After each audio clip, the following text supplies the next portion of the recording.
My name is Sue Tomkiewicz. I'm the oboe teacher at Columbus State University's Schwob School of Music, and today I'm going to play for you the two all-state GMEA band etudes for 2016 for grades 11 and 12. So we're going to start with the slow etude, the Andante Cantabile.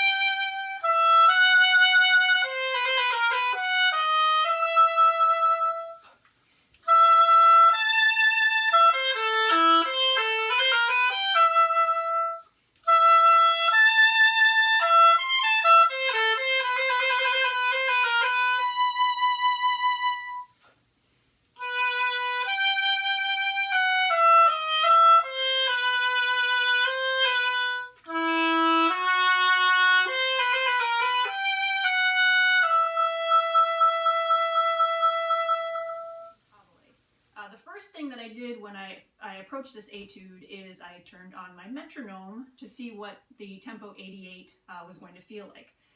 So I'd like to break this down into two different categories. The first one would be the technical aspects of this etude, and then the second one would be the musical aspects.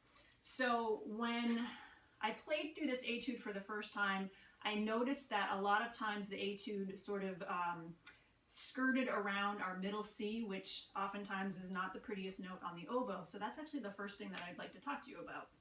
So if you approach your reed and your instrument with more of an U shape, with a nice forward round embouchure, it's going to cushion that middle C so it doesn't stick out so much. Let me play two examples for you. So this is just from the first full bar of music.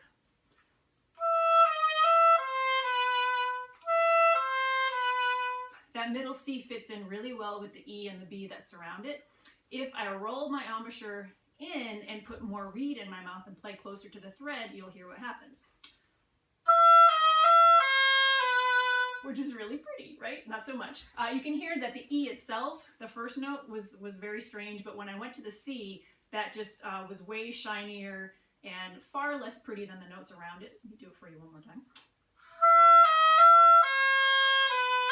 That C really sticks out. So it's best to play with a more forward embouchure, more on the tip of the reed, but for this particular etude, it's really, really important. Otherwise, the notes won't be even and they'll sort of stick out. So the second thing that I wanted to talk about is just breathing itself. Now the etude is not terribly slow, but it's slower and on the lyrical side. And what I would actually advise you not to do is to take big, giant breaths every chance that you get. So let me just play the first couple of lines and show you how I would approach this with regards to the breathing.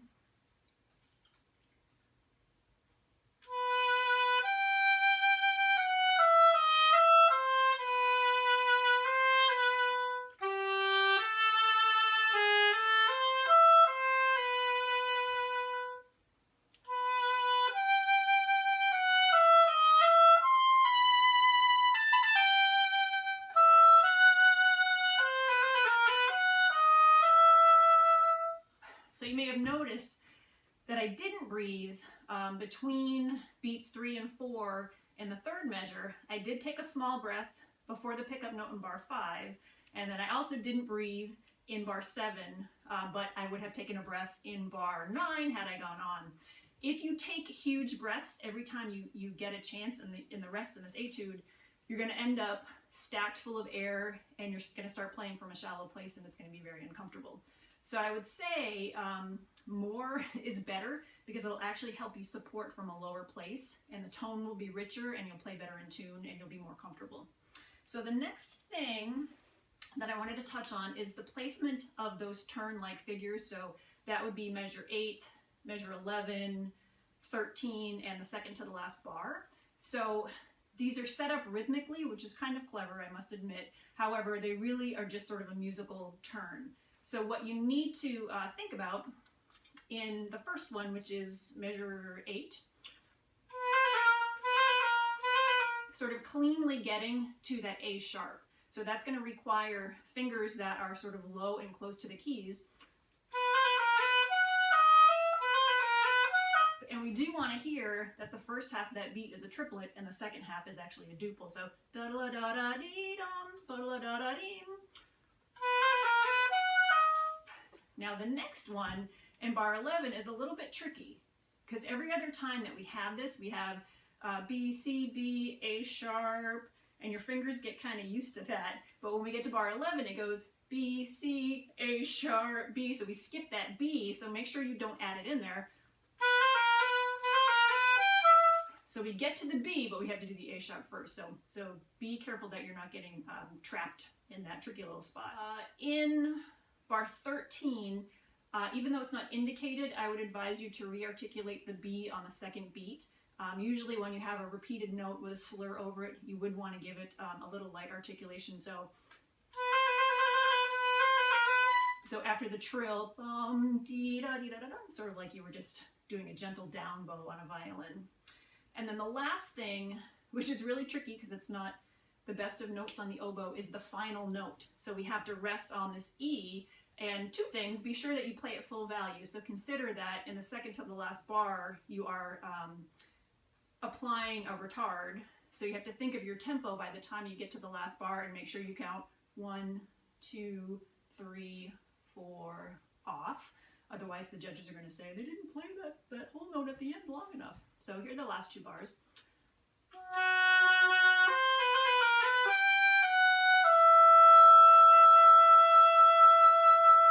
You can kind of conduct yourself a little bit to sort of keep yourself honest. But the other problem with that E is the intonation, of course, because the E is going to want to be really sharp. So it's nice to have the tuner on the stand. I've got mine right here. But just use your ear from the G, F sharp to the E. Make sure that the E, there's enough bottom to the note and it's round enough so you're also matching the tone quality and not just worrying about the fact that the note's going to be sharp. Because if you do something like this, in an attempt to make that note in tune, it's going to be really obvious that the core and the resonance of the note have left. So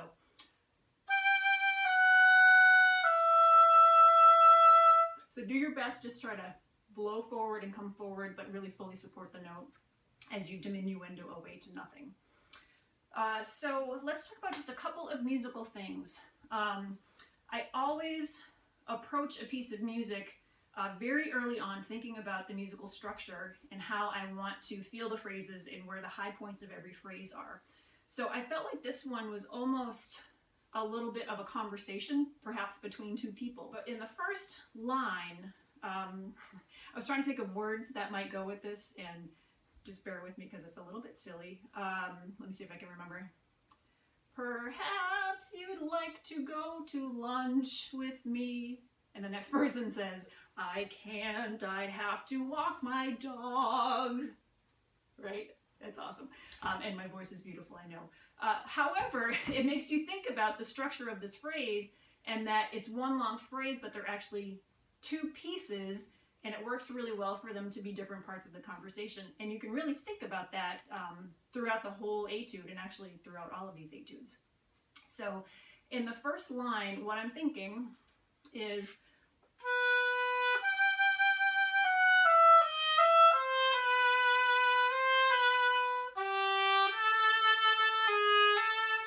I'm thinking of going all the way to there.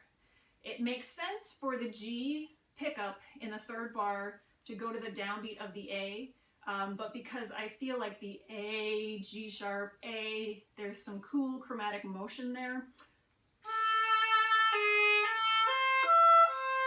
I kind of want to go there and then let the phrase relax a little bit. So for me, that's a personal musical choice. I think it could work either way.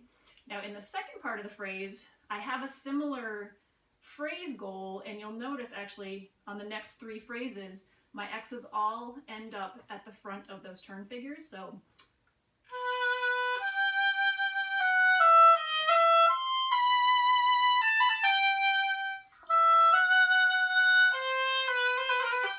C, B again, which helps give the phrases a really nice long shape to them. I guess I should go this way. And then helps them relax. In the next phrase, the pickup to 10, I wanted to talk just a little bit about how we can be more creative here. So were marked forte with the pickup to 10 and then with the pickup to 12. However, they're not the same phrase. So in the first half of this, the pickup to 10, I think it definitely needs to change character and needs to be a little more forceful.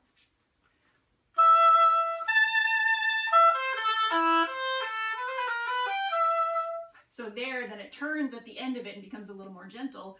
But then we have this statement again. And it gets a little more intense as it then ascends up to the high C. So save some for the second half of that phrase. Make the first part of the phrase kind of not forceful and you're forcing, but kind of strong, but make sure there's a little more left for the second half.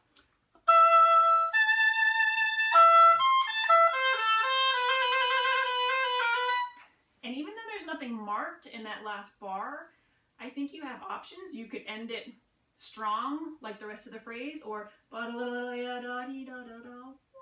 you could kind of come away softly. You know, there's no diminuendo indicated, but I personally would think that was kind of cool if I heard you do that. Now, the very last phrase.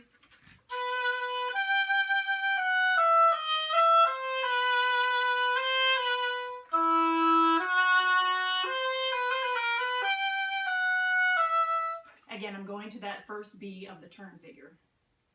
Another thing that I wanted to mention to you are all of these pickup notes, these quarter notes with the line or the tenuto marking over them. The importance of a pickup note can help to set the whole etude or the whole piece of music or the whole phrase. So make sure you're thinking of them musically. They're not just the first note and then the phrase really starts on that G in the second bar. That pickup note has to be, really the first one needs to be the most beautiful note of the whole etude. So this one is a little unusual because it's starting on beat 4 of the first measure. So you've got to think in your head, 1, 2, 3.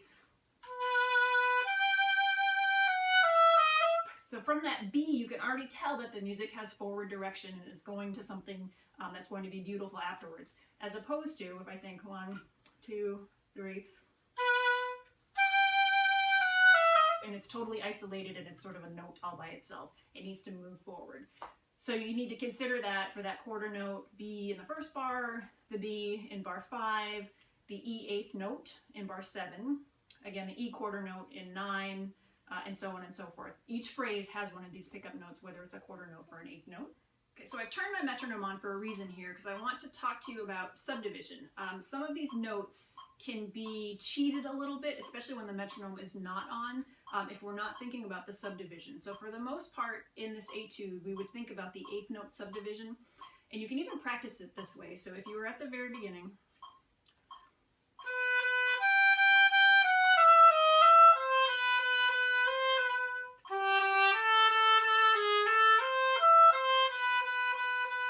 so basically any note that's bigger than an eighth note, you're just going to articulate very legato like the eighth note subdivision.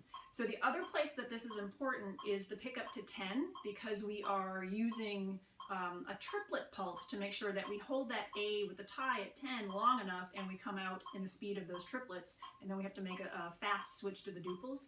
So on the E to the A pickup, pulse your triplets.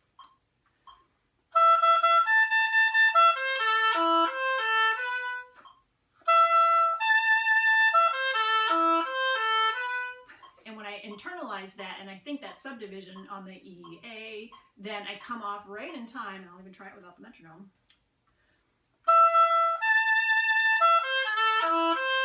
And it's much more accurate. So the subdivision will help you be more rhythmically accurate, but it will also help your sense of phrase in the long line. So I love subdivision. It's one of my favorite tools to use when I'm working on music, so use it to your advantage here on this one.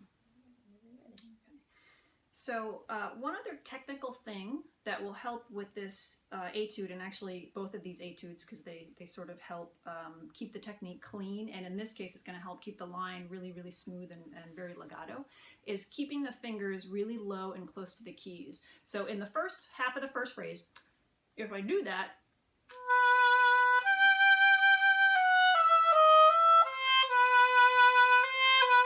I get a nice smooth line. Now if I take the fingers higher and I use a lot of percussion, it not only is noisy, but it also changes the feel of the music and the style.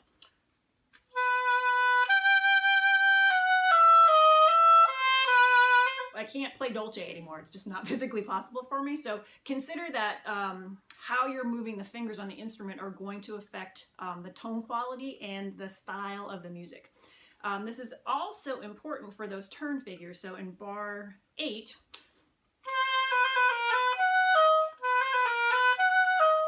if I have the fingers close and turned more sort of perpendicular with 3 and 3, I don't get a lot of blurbs because this little turn can have actually a lot of finger blurbs.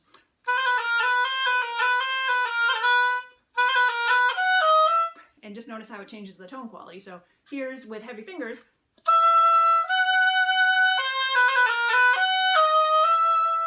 Kind of messy, right? With nice soft low fingers.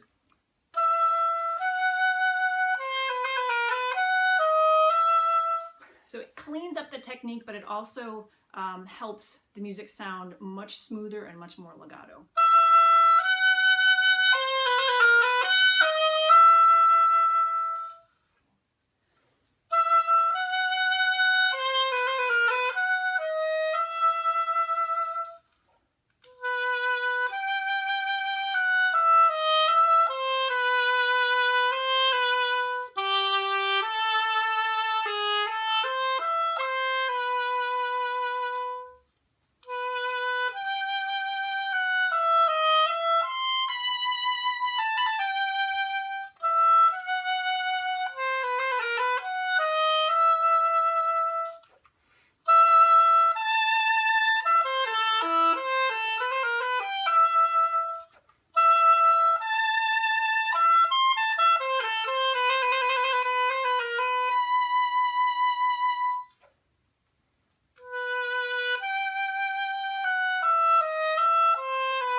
So we're going to do a little bit of work with the fast etude for grades 11 and 12, the Risoluto.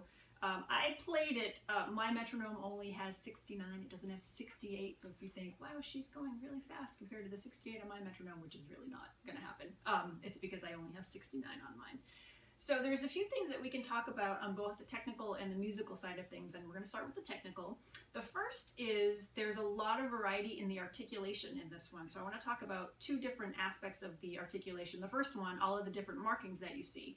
And if you notice when I played through the etude, the first accents on, let's say, the first group of notes in the first bar and then the second group of 16ths, I'm not using a really hard T accent.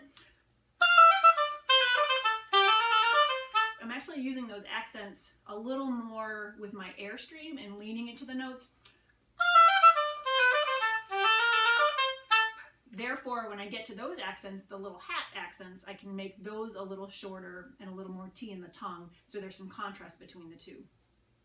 Now you'll notice in the second line, the pickup to bar 9, that we get a tenuto marking there, and I did my best to make some difference there. I had to change my dynamic as well, but I tried to make a nice legato, gentle tone, and kept everything for the most part in the next several bars within that longer style. So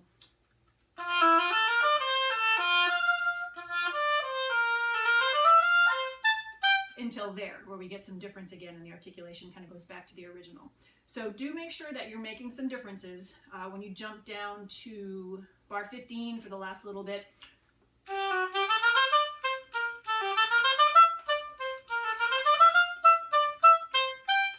Try to bring those out as best you can. Try to make sure that the tone quality stays nice and good there. Don't let the tone quality get wacky, but do try to make a difference in the articulation. The next articulation matter I wanted to talk about is the idea of not using a stopped tongue. Stopped tongue never usually sounds very good, so I'm going to encourage you not to do that. What I mean by that is the third 16th note, the G in the first bar. You notice that there's a staccato marking over the G, and it's also under the slur. So in order to accomplish that, if this were in slow-mo, you would almost need to put your tongue to stop the note on the G. And if you do that in real time, this is what it sounds like. You almost don't even hear that note because it's so short. So my advice is to actually play that note longer. It keeps the tone quality better. You actually hear the note, and no one's going to really notice that it's long because it's so fast that it'll go by fast and it'll sound like it's articulated, and it's there's space between the notes. So I would advise you to keep all of those long. It happens all over the place. We get it in bar 5, and then bar 7. So some space I think is needed there, but not. It's a little too short and abrupt, I think. So ba da dia da dum. And the next place we see it that's a little bit different is in bar 15.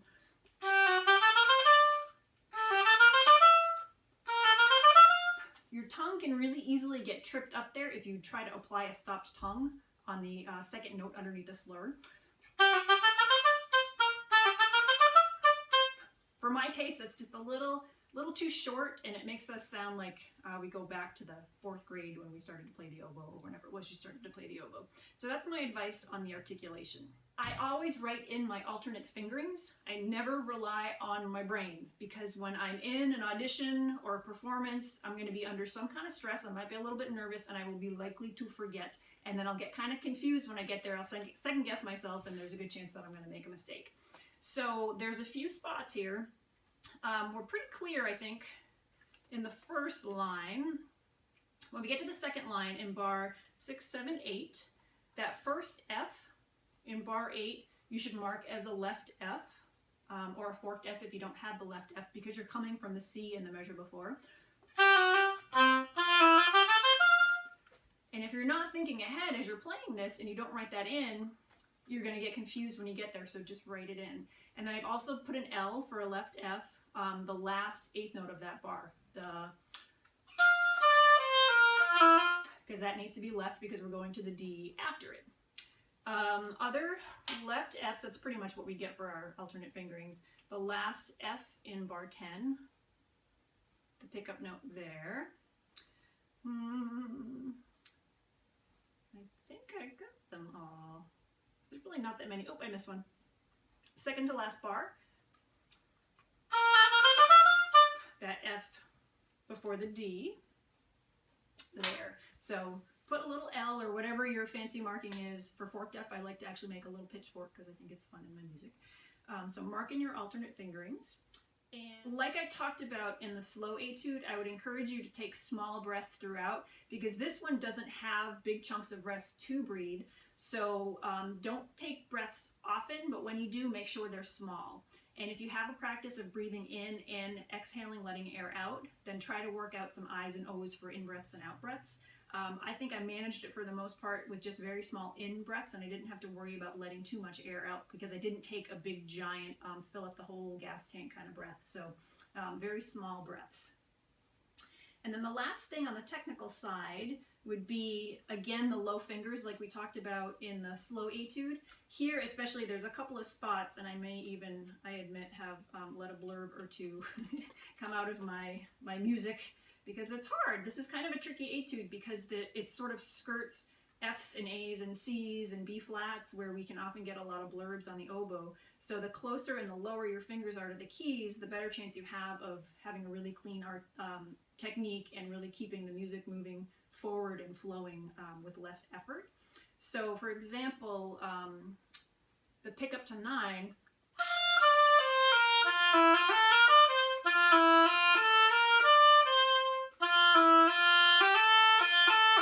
that's a very commonplace But if your fingers are turned more perpendicular to the instrument with your 3 and 3, and you keep the fingers really low and soft and keep good airstream moving under that, the blurbs, for the most part, will go away, and you'll find that your technique actually can be a lot more fluid and solid.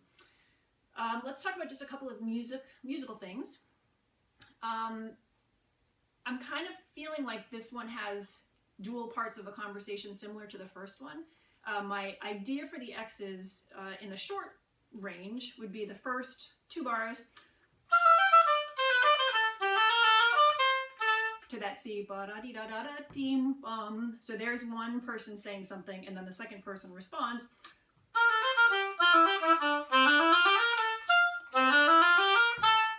And again, my X is on that A, that 8th note.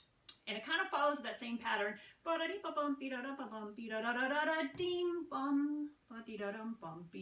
And here, because the phrase changes a little bit. In the next chunk, so the first C in bar 10 is what I'm feeling there. Because the articulation changes there, I'm actually going to extend that next one in bar 12 with the A pickup to the G. So I wouldn't often feel like that last note of the phrase was my X, but in that case, I think the articulation actually kind of sets that up for us. And then just like the beginning. And then the next 3 bars are kind of like waves coming in and out. And here you just let it go. So the GA, again, we have that difference in articulation. So I'm kind of going to the GA with my X, and then CF, again, kind of like exclamation point at the end there. So that's sort of how I'm feeling of this one with regards to the phrase and the shape. And then I would encourage you, just like we did with the first one, with those different parts of the conversation, to make different colors. So I don't know how much of it came across to you as you heard me playing. Different person. Back to the same first person. Maybe a third person. Totally this like changes we get a new chapter in the story.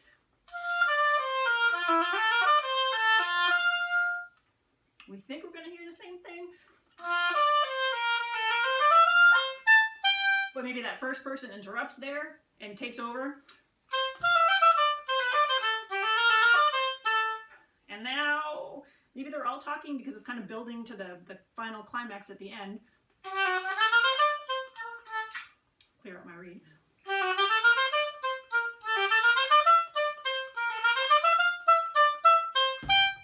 It's like a foot stomping moment.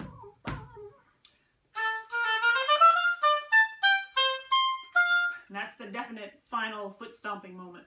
So it can be really exciting, actually, when you think of it that creatively. And I saved this one for last because it kind of falls under both technical and musical.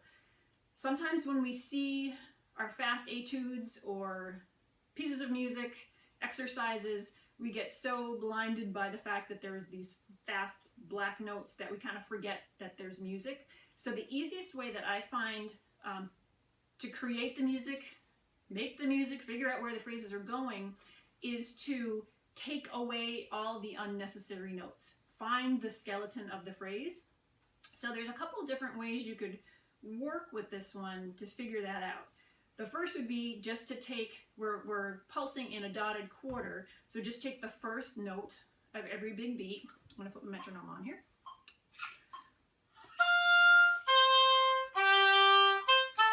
So I've just got F, C, G, C, A, or we can even simplify and just go to the A. That's all that first phrase is. The rest of it is just decoration.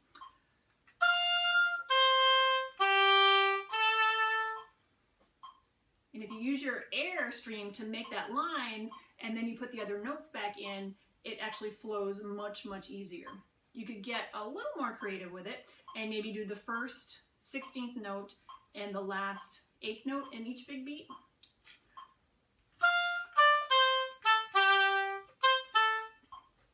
I'm still feeling the nice skeleton shape of this phrase, and then I keep that in mind and I add in the other notes.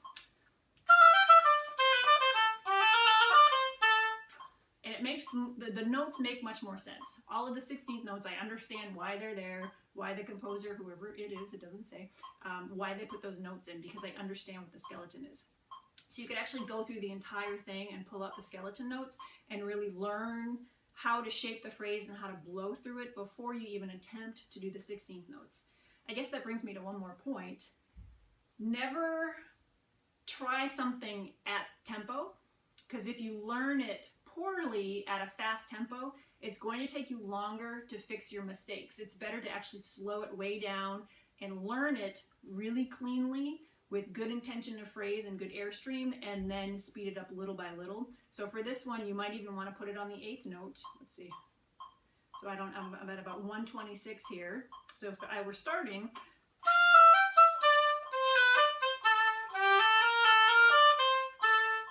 then I can get my fingers where they need to be instead of learning with bad habits, and I feel my skeleton, I feel my airstream, I'm moving to my X, and then I start to move it up little by little till eventually I can get to where my metronome is going to pulse the dotted quarter. So I think that's about it for this one. Hopefully it helps in your preparation for your auditions. So good luck.